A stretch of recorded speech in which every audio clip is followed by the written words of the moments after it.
Welcome, everyone. Thank you so much for joining us for today's Lunch and Learn, the forgotten history of African Americans in Castine, Maine. Until fairly recently, most people in Castine would have assumed that African Americans had never lived in town in any significant numbers. Their stories and names were definitely forgotten. But since May of 2020, the Castine Historical Society, which is a small nonprofit museum, has been working to uncover the hidden and forgotten history of African Americans in their community. By reading town records and searching through non-traditional sources, Castine residents have begun to uncover stories of the enslaved and free African Americans who lived, worked, and contributed to Castine. We are so delighted to have the Castine Historical Society's Executive Director, Lisa Simpson Lutts, with us today to share the Historical Society's role, research, and learning. Welcome, Lisa. Thank you. My name is Kathleen Neal. I am the Director of Policy and Partnerships at Maine Conservation Voters and Maine Conservation Alliance. Our organizations represent more than 10,000 members and supporters dedicated to protecting Maine's environment and our democracy. MCA does that through education, collaboration, and advocacy, and MCV by influencing public policy, holding politicians accountable, and winning elections. A few technical notes for today. We will hear from our speaker first and then tackle questions in the Q&A session at the end. You do not need to wait, though. You can send your questions to me through the chat whenever they occur to you. I'll keep track of them and ask them during the Q&A at the end. If you have any technical difficulties, you can message Will Sedlak through the chat and he will help you out. This event is being recorded and the video will be posted on our website later this afternoon, where you can also find recordings of all of our previous Lunch and Learns. Thank you all for joining us. And Lisa, I will turn it over to you to kick things off. Thank you. All right, let's see how technical I am with my share screen. Here we go. Well, thank you, everybody. Looks great. Pardon me? Looks great, thank you. Oh, good, good. Thanks, everybody. Thanks for having me. As Kathleen said, I'm going to be talking a little bit about how the Castine Historical Society has begun to uncover these stories of our African and African American population, mostly from the very late 18th century through the 19th century. And I'm also going to talk a little bit about how small historical societies can use this history to help inform present-day issues in our communities and in Maine. To set the stage, Castine today is a small coastal community in Hancock County. The current census lists under 1,000 residents year-round. However, the town is also made up of a large group of summer residents and around 700 students attending Maine Maritime Academy during the fall, winter, and spring. This, more than any other town I've ever lived in, is a town that takes its history very seriously. People move here because of the history, because of the beautiful restored and maintained historic homes, the scenic location, the quiet atmosphere, and the history. And that's a history that spans Native American, French, Dutch, British, and American history through many centuries. So everywhere you turn in our town, there is history right in front of you. However, the history being told is the history of white Europeans from a white European perspective. To give you a little bit more background about the community today, in the 2020 census, the statistics show that we are 96.69% white, 2.78% mixed race, 0.27% Black or African American, and 0.27% Asian. So until recently, the history of Castine's African American population in the late 18th and 19th century was pretty much unknown. If you'd ask anyone on the street if we'd ever had enslaved individuals living here in the late 18th century or free Black families in the 19th century, they probably would have said no. I became interested in this research because of two events which personally shook me up. I've been working in museums for almost 40 years, and both these events really made me look more deeply at my own biases and my lack of understanding of the role museums play as places of structural power and white privilege. The first event was the murder of George Floyd, and being pushed by a young woman in our community who said, well, what's the Historical Society going to do about this? And I am ashamed to say that my first reaction was annoyance and then confusion on how I would lead the Historical Society in such an endeavor. The second was hearing Meadow Dibble and Kate McMahon from the Atlantic Black Box Project talk about slave ships in Maine on Maine NPR. At first, I was upset to hear what they were saying about local historical societies resisting and blocking their work. And then I also wondered, why have I never heard of slave ships in Maine? So both events made me pause and look more deeply about my own beliefs, and I began to read more about African-American history in New England, and then embarked on a process of trying to uncover the history of Castine's African-American citizens. And this is not easy to do because their stories were not written down or recorded. In addition, the Historical Society has begun to look at how these histories that we're uncovering can be used to inform current social justice work being done in town. Why is my slide not working? My slides are not moving forward. There we go. So one of the things that is happening in Castine right now is that there is a Negro Island renaming committee, and I was named the historical advisor to that committee. This is a group that is working to rename these two islands, which are in the Vagaduce River, and you can see them here. And the committee's goal is to not erase the history of the islands, but instead to honor the history behind why these were named Negro Island. What happened is in June of 2020, a complaint was made by a non-Castine resident to the United States Board of Geographic Names, which is the federal agency that controls the names of all geographic locations in the United States. And the complaint was made about the name of these two islands. And as background, the upper island is owned by a private family. It's their summer residence. The lower island is owned by Maine Coast Heritage Trust that has long wanted to change the name since the island was donated to them. The process for naming or changing the names of geographic places is controlled by the USBGN. Even if you own this island, you cannot change the name yourself without their permission. One of the things that they are doing across the country is looking at racist place names and looking at ways to change these names while working with the communities where the places are located.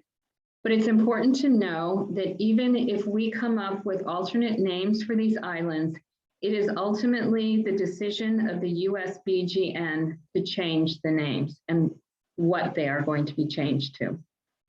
The first step of the process was that in May of 2021, at a town meeting, the residents of Castine were asked to vote whether to change the names or not.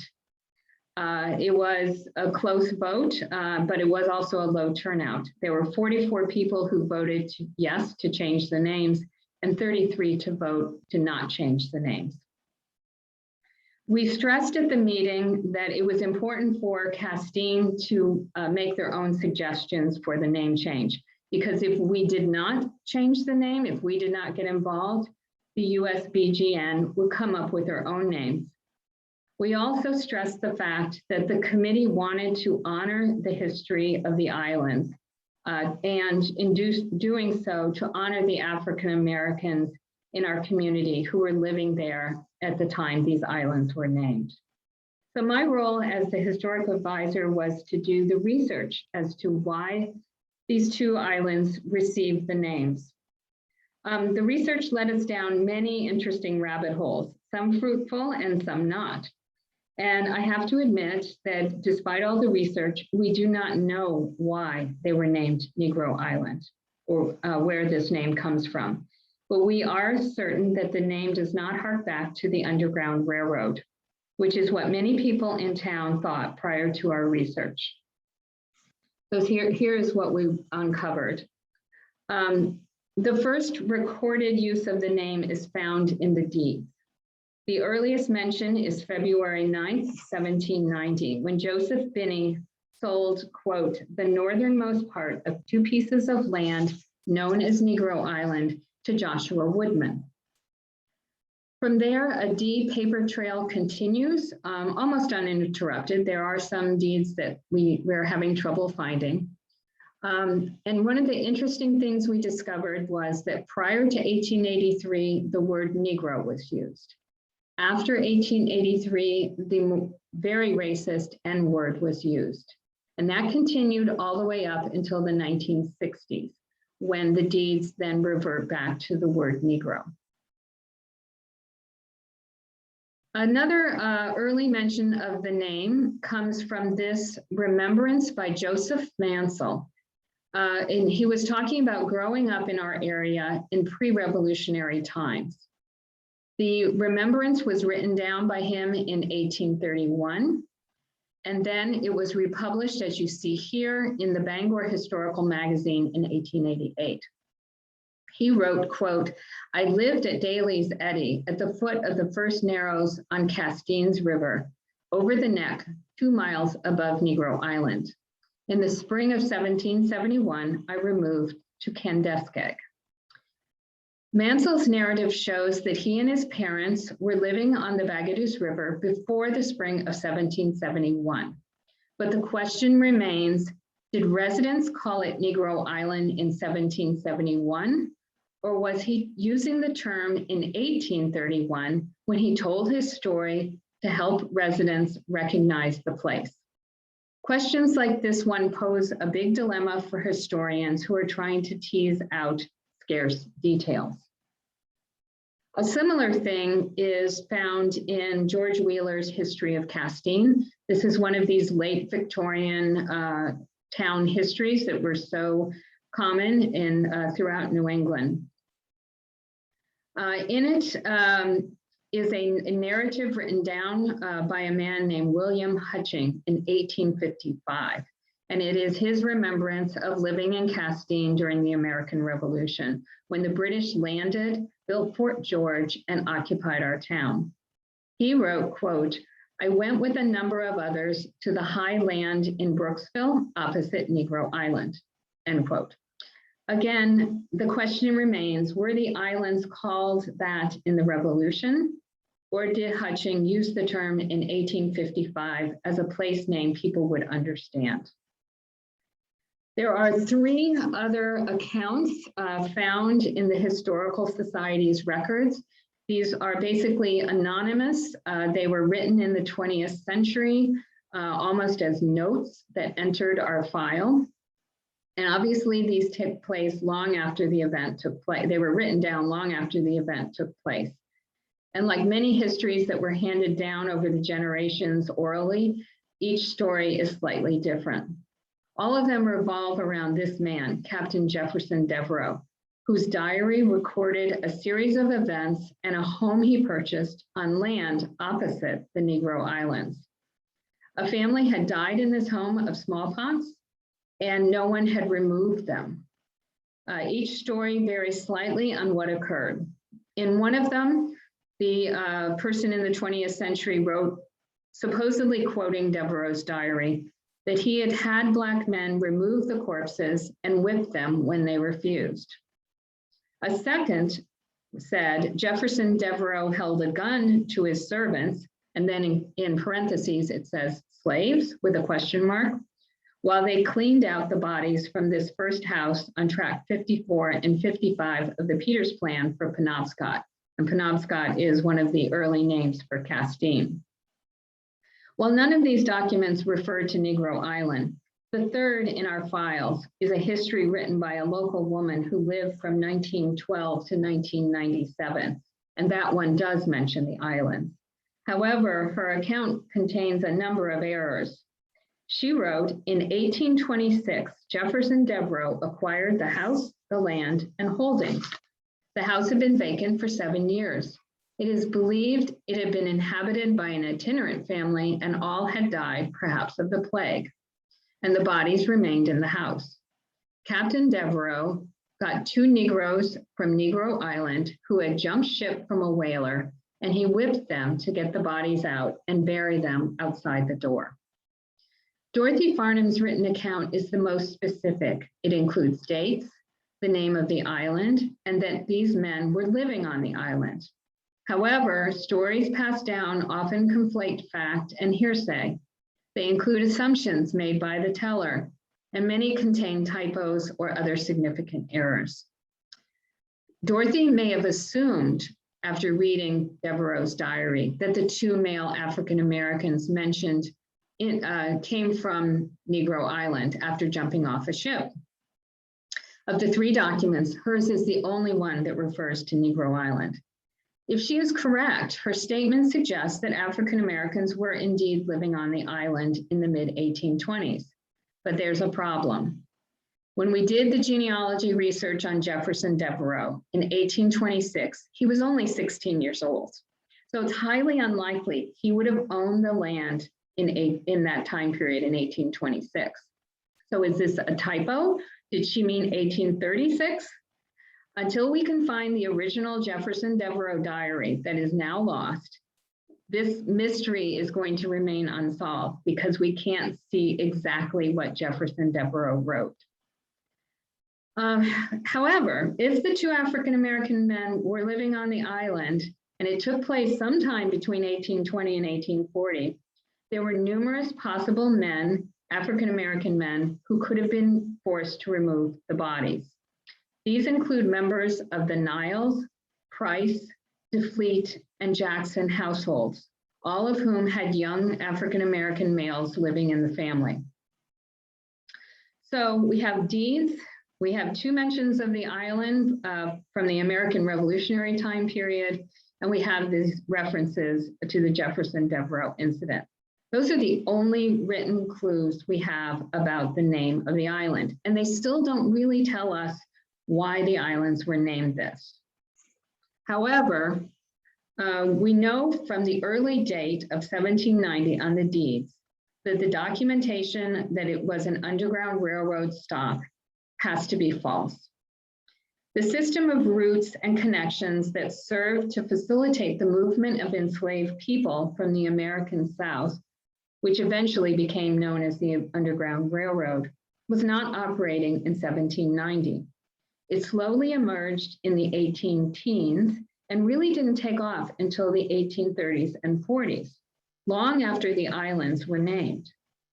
Also, historians studying the Maine Underground Railroad have documented that fugitives from slavery tended to travel to Portsmouth, where there was a large African American population associated with the Abyssinian meeting house.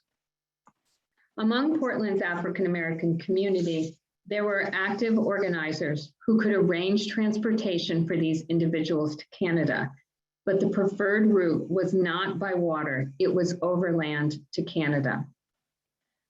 So most importantly in our research, we found very little evidence of abolitionist sympathies in Castine, something that you would obviously need if this was an active stop on the Underground Railroad. We have poured through letters and diaries of the time period. Many of them were written by Castine ship captains and their wives while they were in the South on business, and none mentioned slavery, even though they would have witnessed it firsthand on their travels to the South. I actually call this the elephant in the room in Castine.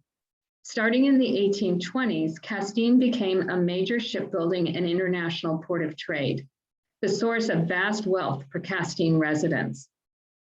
Our trade economy was closely dependent and intertwined with the institution of slavery in the very early 19th century with the Caribbean, and then from 1820 to 1860s in the South. While residents may have privately opposed slavery, they did not discuss it in their letters or diaries. They knew that the end of the institution of slavery would result in large losses to the Castine economy. As we documented in our 2019 exhibit called Risky Business, Castine ships carried salted cod to southern ports where the cod was purchased to feed enslaved plantation workers. From there, the Castine ship captains would buy raw cotton produced by the men, women, and children on plantations to sell to mills, mostly in England, but in other places in Europe. In England, in particular in Liverpool, the captains bought raw salt for the return trip home to sell to Castine's vast fishing fleets to start this trade cycle all over again. We call this our own triangle trade, but it was deeply enmeshed with the institution of slavery.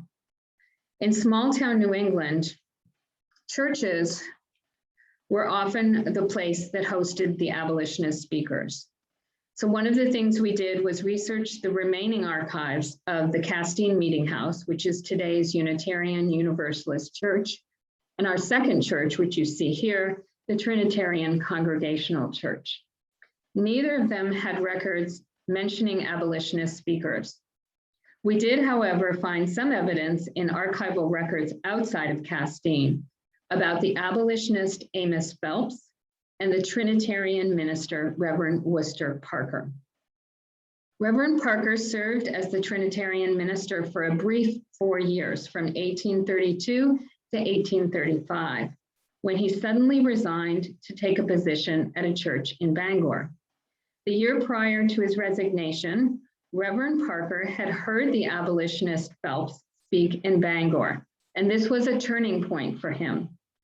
From then on, he too became a committed abolitionist and would no doubt have wanted to preach about the subject in Castine.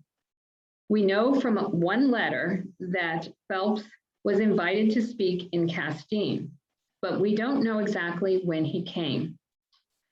Phelps must have visited Castine because in 1839, he married a young woman from the town, Carolyn Little, the daughter of Dodie and Mercy Little, prominent Castiners and members of this Trinitarian church. After Caroline's early death, the abolitionist Phelps married her sister, Lucy Little, in 1844. Phelps and his wife never lived in Castine. He must have visited, and in fact, when he was dying of consumption in 1847, he came to Castine and was in the home of his father-in-law, Dodie Little. What we still need to do research on is what was Phelps's reception when he visited Castine. We have found no documentation about that, and it's an area we need to do more research on. The other thing we wonder about is Reverend Parker, the minister of this Trinitarian church, when he abruptly resigns in 1835, was it because the congregation was indifferent or even hostile to his new interest in abolition? And did he find a congregation in Bangor, a community with much more abolitionist sympathies, more willing to participate in the movement to end slavery? Again, this is a future area that we need to do more research in. But we do know that in no way was Castine considered an abolitionist town, and that so therefore it's very doubtful it would have been active on the Underground Railroad. So returning to the subject of the name of the islands, it's clear that we need to do more digging, but we know from census records that from at least 1785 and probably earlier, and up until around 1820, there were enslaved African Americans living in Castine households. As these men and women won their manumission from their enslavers, it's possible they needed a place to go until they got on their feet. It could be that Upper and Lower Negro Islands was a refuge for them, even if a temporary one. But we also need to consider the fact that these islands were not a refuge, but a place where they were forced to live after they won their freedom. Throughout coastal Maine, there were at least 13 Negro Islands. And inland, there were numerous places with names like Negro Hill or Negro Brook. These were places outside of towns where white people designated for African Americans to live. This designation by whites of separate spaces outside of towns and villages for African Americans to live shows widespread and persistent marginalization and exclusion that negates the idea of refuge. So back to the Island Renaming Committee. What we are doing now is we have come up with potential names that will be voted on by the town at our next May town meeting. We've come up with 4 potential names for people to review and decide which they like best. One we have considered is Esther and Emmanuel Island. These were 2 enslaved individuals who are listed in the 1785 account book of a merchant in town. They were listed with their enslavers. However, we do not know what happened to Esther and Emmanuel. They do not appear in censuses or in any other town records. So there's very little known about these 2 individuals. Another possibility is Jabin and Judy Niles Island. This is a family that we know the most about. They lived in Castine at least by 1803, and what you see here are the town records that list the birth of their children starting in 1803. What's interesting about this family, even though you can see very clearly that they are here in Castine, they are not on the 1810 census. So the question is, why are they not on the census? Were they living somewhere where the census taker couldn't find them, perhaps on Negro Island? We don't have evidence of it yet, but it is a distinct possibility. The first time that they appear on the census is 1820. And at that point, they are listed as living in town, and they are considered our first free African-American family that are living on their own outside of a home of a white family.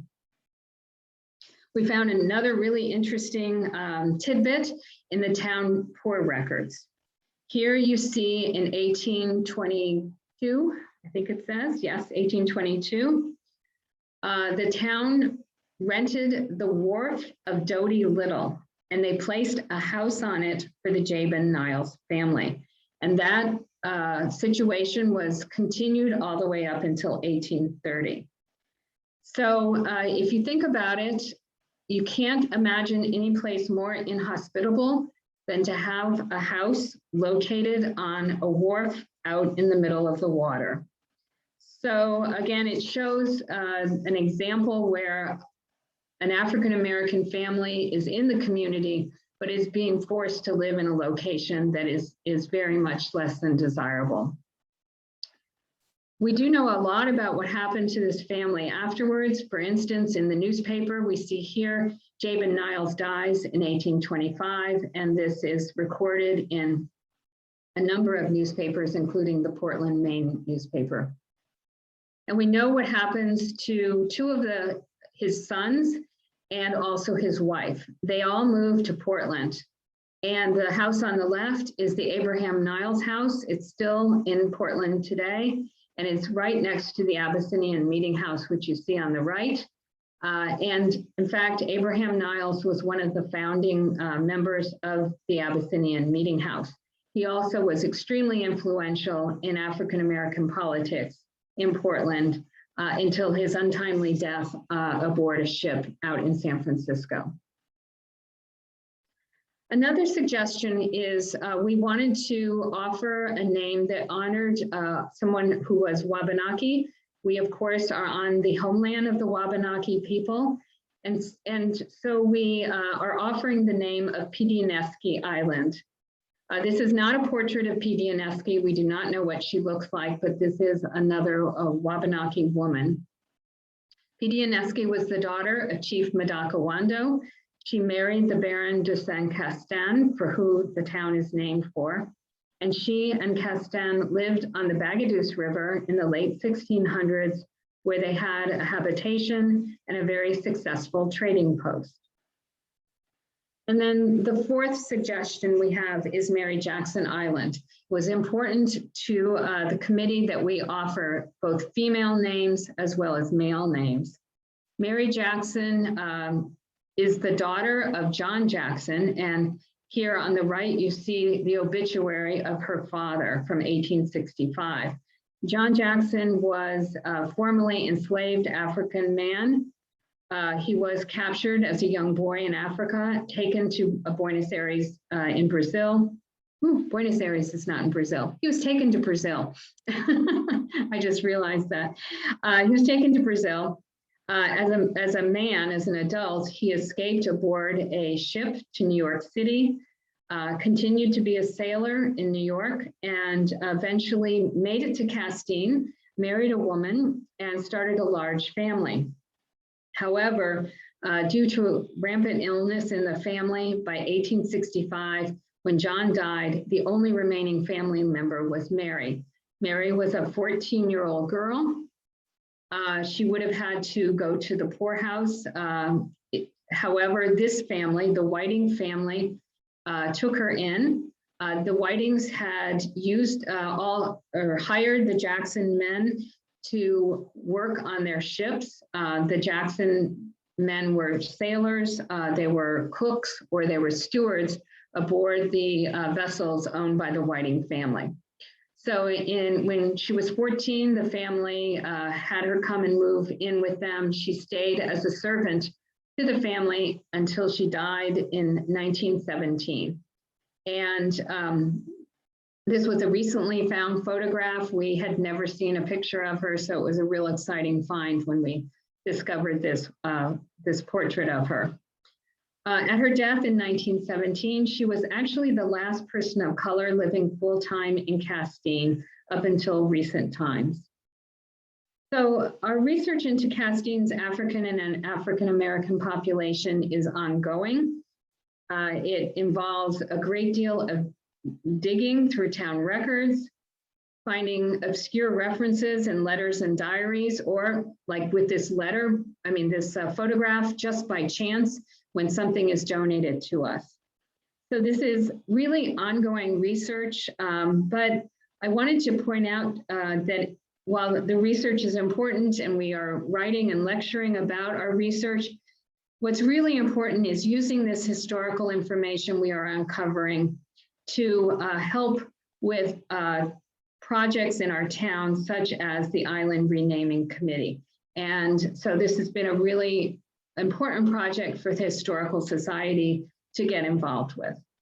So with that, thank you so much for listening to my talk, and that's what I have. And I think, Kathleen, you might have some comments or something. Oh, I was going to end here with, this is the Historical Society. These are our two buildings. And here is my information if you'd like to get in touch with me. Thank you so much, Lisa. I really appreciate you sharing the origins of your work and the sort of layers of your reactions to first hearing about the work of Kate McMahon and Meadow Dibble. You know, many of the folks on today know that we've had the honor of hosting Kate and Meadow on previous programs. And so I think a lot of us can relate to that sort of initial shock and dismay, followed by, honestly, anger that this history was covered up.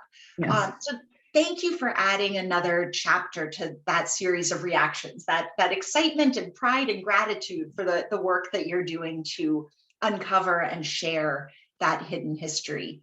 I have a feeling that our Lunch and Learn regulars know where I'm going with this. And I think that we are also lucky enough to have one of our recent presenters, James Tanzer, on the line, who has done very similar work. We can all do this work. So our calls to action today are to shake up your historical society, dig into your local history, learn those hidden and forgotten stories. And if what you find are racist place names, work with your community to identify and change those. Lisa, you mentioned a couple of resources, including that US Board of Geographic Names. Want everybody to know links to that will be included in the email that you get later this afternoon. So the state of Maine has contact info for historical societies across the state. You can find it, find your local historical society if you don't already know it. And then you can even do some searching through that US Board of Geographic Names to help you get started. All right, we've got lots of good questions here. Will you first remind us, how did the name Castine come to be? When we were incorporated as a town, and I hope my curator isn't on this because she's going to probably hit me because I can't remember the date exactly, in the late 1700s. It's really interesting that they chose the name because, of course, at that point we had been British for a long time, and then obviously American. So they chose to name the town after the Baron de Saint-Castin. He was a French soldier here at Fort Penegoet in the 1600s. And after his tour of duty was up, he chose to stay because he saw a great deal of potential for this area to be a center for trade between the Native American people who he married into and the French in particular. So he was very, very influential in the very early beginnings of the community. It was certainly not a town at that point. So that's where the name came from. So we do celebrate our French heritage every year at Bastille Day. I love that. Thank you. Thank you. I also really appreciated that observation that Castine is a town that takes history seriously.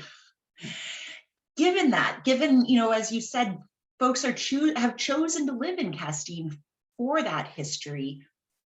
How is the community reacting to evidence that, what we thought we knew is wrong? Right. I'd say it's been they're all interested and very positive about it. And like I said, surprised, I think. Especially the part about that there had been enslaved individuals living in families. I think that really took everybody by surprise. But it's throughout New England, there is, and if I don't have the resource in front of me, actually, I think I have the book right here in my bag. This is sort of the Bible. It's Black Lives, Native Lands, White Worlds, A History of Slavery in New England by Jared Ross Hardesty, and I'll provide that information for you. But slavery was very much part and parcel of New England, and all of that was erased right around the Civil War time period because New Englanders wanted to separate themselves from the South. Well, no, that wasn't us, but it definitely was us. It's really encouraging, though, to hear that folks, once that initial surprise and shock and dismay, that we want to learn, right? We want to know the truth. We want to address those wrongs as best we can. Mm-hmm. You mentioned that when it comes to renaming, that town vote, what was it again? It was pretty close. It was something like 44 yes to 33 no. And of course, that was just a tiny smattering of people in town, but like all town meetings, unless there's something really, really big, the attendance was low, and it was during COVID. Yeah. So lots of asterisks after that vote. But is there, did any of those 33 no's or whatever it was say, are they where that opposition was coming from? And I forget, was there a particular name, or was it just, do you want to rename? No, just whether we want to change the name. Okay. Part of the problem was that the vote kind of came as a surprise.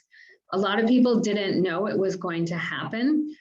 And so there was not a lot of education about it. And the key issue I thought was that it doesn't matter. It was going to change because someone had made the complaint. And the USBGN is in the process of going through racist names throughout the country and starting to address them and work with communities to change them. So I think it was more, maybe a lot of people were taken by surprise by it. I don't want to speak for those people as to why they didn't want to. That is such a complex issue and gets into politics. So It sure does. It sure does. And thank you for that. Like everything today, it somehow gets into politics. Let's talk process then instead. Yes, let's talk process. Once there's a name that is proposed, and I really appreciate that sort of, here's how we evaluate what the options could be. Mm-hmm. Do you imagine like a ranked choice voting kind of process? We are sort of looking at a ranked choice voting process. We are. There still needs to be a little of negotiation with the USBGN. After we submitted these potential names, they came back with some other suggestions, like they wanted it to be a plural name, like the Niles Islands. And we didn't know that. One of the problems, this was fraught with a lack of information. We were not really given good direction by the USBGN. And so we were kind of floundering a little bit. And one of the things in one of my other talks I've mentioned is that really Castine is serving as a testing ground for this process. How you form a committee, how does the committee work, who's on the committee? It's been really hard. I mean, there's just no ifs, ands, or buts. It's been a very difficult process to go through, and it's still ongoing. We really basically are going to start meeting again in after Thanksgiving and keep working at this. Lisa, I feel like almost every Lunch and Learn, I extend an invitation in real time to please come back and tell us how it goes when you get through the next step, because there are, unfortunately, a lot of communities will need to go through this process, and we would love to learn from Castine's experience. And thank you for paving the way. Is the U.S. Board of Geographic Names, are they putting together guidance to help communities, or would they? I haven't seen. I'm asking you hard questions here. Yeah, I haven't seen that they are, but the state of Maine is. In fact, Meadow Dibble is part of that group that is working with Representative Talbot Ross to come up with a process so towns like us don't have to reinvent the wheel every time. And that's going to be extremely helpful. And I noticed somebody in the questions, I did see a quick chat. Why is the term Negro considered racist? And that is one of the first things that I suggested to Meadow needs to be addressed, because depending on your age, you may have grown up feeling that Negro was the polite and correct word, and it was for a very long time, as opposed to the N word. So there's been all these nuances of name changes, and it really, you need to bring in people of color to talk to your committee, and that was another area that we stumbled through. So hopefully this group will come up with a process for other people in other communities in Maine. Again, through our problems that we have been addressing. Thank you. It's hopefully that makes them a little bit easier to navigate, knowing that you're saving the rest of the state a little more trouble, and I hope that there'll be perhaps a process to get feedback from whether it's the NAACP of Maine or other organizations that could sort of sign off or give input. Right. That's really interesting. Thank you. Mhm. I know you're paving the way here, but have you been in contact with other historical societies who are embarking on or conducting similar research? What's going on? Yes, within our peninsula, Blue Hill Historical Society, was it last year? You know, it's so hard. The years have kind of gotten all screwed up. But last year they had an intern who was researching African Americans in Blue Hill, and we were helping them with, you know, sharing. Well, here's a place you could be looking. You know, look at the census records, look at church records. Just all sorts of avenues. And then Atlantic Black Box, for those of you who are not familiar with this website, there are a group of us that are members, you know, it's open to anybody. And we meet once a month over Zoom, and we share usually with a historian who has given a talk the week before. We share ideas and ask questions and network. And that has been the most important thing ever, because we're seeing what other people are doing, whether it's in Massachusetts or in Maine, and making really, really relevant connections amongst each other and sharing our work. That's terrific.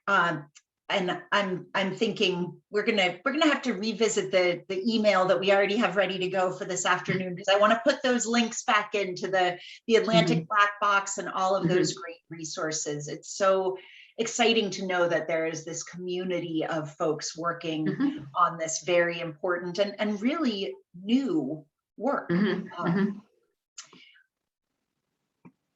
Question about the use or what we know about Negro Island beyond its name. Is there any speculation that Black folks were sent to these islands as others were sent to Malaga Island, or what was the population or the life like there? Well, you saw how small those islands were. I mean, it wasn't exactly Shangri-La. And it certainly couldn't have sustained a large population at any time, maybe a family. They, I believe, were agricultural. There was grazing on them I think for animals. But I've, at least in my gut, feel that these islands were places in the time period where people were winning their freedom were sent to. I really do believe that, like Malaga, because white people in these communities did not want the African Americans living in town, but they did want to use their labor. So they wanted them near enough, but just not in town. And so I do believe that is where these islands received their names. But because these histories were not written down, I don't know where we're ever going to find the smoking gun that absolutely tells us that this is why we named it. It's just an educated historic theory at this point. But I have a feeling there's going to be continual research on these islands up and down the coast. And you mentioned white folks not wanting the African Americans in town. Have you found any evidence looking through old deeds of racially restricted covenants? I mean, we know that was a legal tool until far more recently than any of us would like. Right. Yeah. But what do you see in that sense? I don't see anything like that. I haven't seen anything like that, except later, I believe, and I wish our curator could chime in, I believe there was a covenant of some sort, but that was later in the 19th century. And I don't think it was race related. I think it was religion related. But I, again, have to sort of I only heard this kind of secondhand, so. But I have found I wouldn't be surprised in other communities. I mean, you have to realize how small our community is.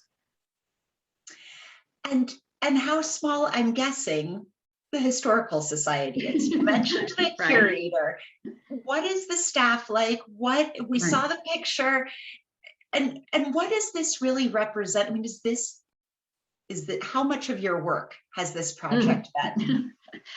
A small part. I think really because of COVID last year, we were only open for walking tours. So that freed my time up, which a lot of my time during the season, which is May through, June, early June through Indigenous Peoples Day, is taken up with writing press release for events and organizing events and exhibits and all this kind of stuff. So it gave me a little bit more free time personally, which I don't normally do research.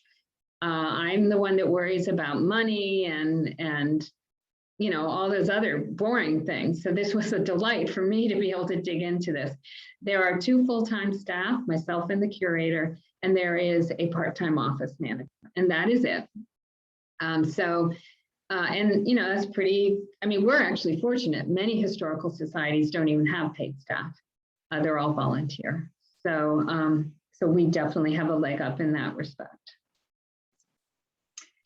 Fascinating and so interesting. James Tanzer, who I believe is on today, was with us a couple of weeks ago and talked about that same process of, you got a little extra time on your hands. Some of us did crossword puzzles. Right. Some of us did original research. Thank you. Very productive use of a pandemic. Yeah. How much contact or connection is there between the Historical Society and the schools in town, whether it's Maine Maritime or the local elementary school? Are you able to share this learning with students? Well, that is actually a step that we're going to go into. Last year, again, there wasn't much we could do with the school other than a walking tour. But I know that African American history is part of the curriculum. And I know it was interesting, before all this happened, the teacher who does local history reached out to me and asked me about enslaved individuals in Castine. And I might have even said, I don't think so. So one of the things on my to-do list is to get back with her, and literally I can see them from my window. They're right over there, and say, okay, we're ready now to teach this history to your 3rd and 4th graders. And I know she'll be very excited about that and all the other things we've uncovered about the African Americans who are living in Castine. As a maritime community, this was because so many men were involved in sailing. It was a great occupation for them. And so like a lot of Maine coastal towns, we did have a fairly significant African-American population up until about 1860. And because our economy did go under at that point because of the Civil War, at that point, African-Americans began to leave. And they were probably going to Portland where there were more jobs.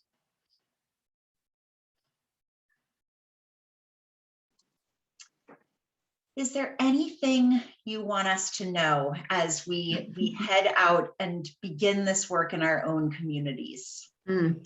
I would say don't take no for an answer. I think that it just requires an immense amount of digging, and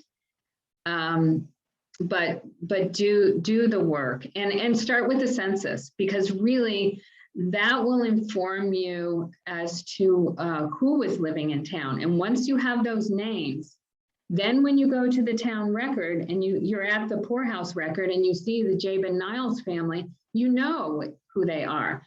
If I hadn't done the census research first, they would just be, oh, another poor white family. So that was really the start of it, was the census records. So I encourage people to use that as the starting point. Lisa, there's so much to learn here. I'm so grateful to you for sharing this, both the content about Castine specifically, but also just the process that you've gone through, that learning, and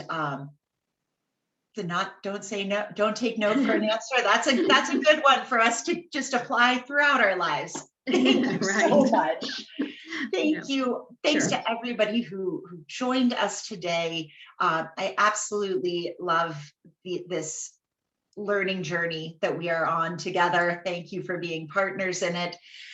We are off next week following the Veterans Day holiday, but we will be back on November 19th. And pencil it in, because it is a unique and different kind of program. We'll be hosting the first annual Indian Law and History Lecture.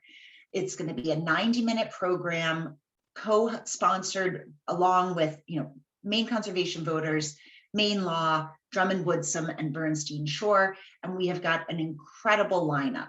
The program, I will be in the audience with you all. Donna Loring, who is an author, broadcaster, and former senior advisor on tribal affairs to Governor Janet Mills, will be moderating, and will be hosting Matthew Fletcher, who is a professor at the Michigan State School of Law, and Sherry Mitchell, author, attorney, and executive director of the Land Peace Foundation. The purpose of the lecture is to provide all of us with an opportunity to learn from experts about the field of federal Indian law as it applies in Maine. I'm really looking forward to it. I hope you will all join us. Till then, have a wonderful, wonderful weekend, and we'll see you soon.